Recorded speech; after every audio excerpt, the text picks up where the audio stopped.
On a vécu un bon défi à notre arrivée puisque dans le parc on s'est fait cambrioler au bout d'1 mois, je crois.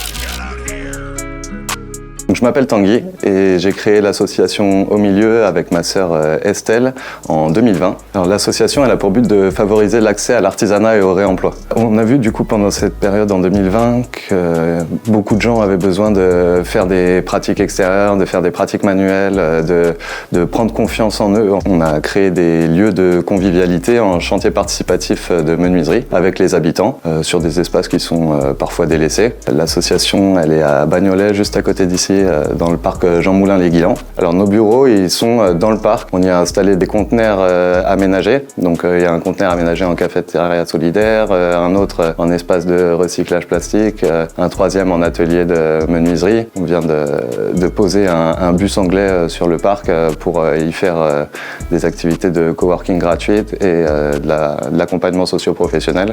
On a vécu un bon défi à notre arrivée puisque dans le parc on s'est fait cambrioler au bout d'1 mois, je crois. Donc on a perdu tout l'équipement dans lequel on avait investi.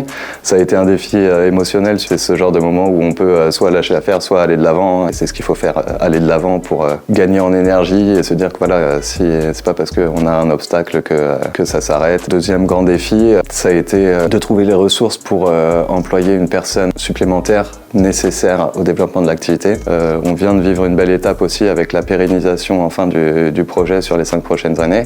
Le fait d'être accompagné par des fondations privées, ça stabilise aussi notre modèle économique. Time to Start a lancé le concours Pose ton idée dans le quartier dans lequel on est établi. Ça nous a permis d'être accompagnés, de ne pas être seuls, d'être aussi dirigés sur des axes entrepreneuriaux, sur des gros partenaires privés qui sont parfois durs à atteindre en tant que petite association. C'est compliqué au début, il y a toujours des obstacles qui paraissent sur le coup insurmontables et en fait voilà, bon, ça s'arrange toujours en ayant l'énergie pour, en allant chercher les partenaires adéquats. Ça s'arrange, il faut pas être tout seul aussi. Émotionnellement, c'est comme aller à la salle de sport, c'est plus facile quand il y a quelqu'un d'autre à côté pour tenir le rythme et se faire plaisir. Parce que si on se fait pas plaisir, c'est vraiment dur de surmonter toutes ces épreuves. Et voilà, la plupart des gens qui se lancent dans l'entrepreneuriat, c'est pour faire quelque chose qui leur parle davantage que leur métier actuel. Si je devais revenir en arrière, j'aurais voulu solliciter de l'accompagnement plus rapidement. En fait, on a attendu d'avoir une idée très précise, de savoir où on était, de savoir ce qu'on faisait pour solliciter l'accompagnement.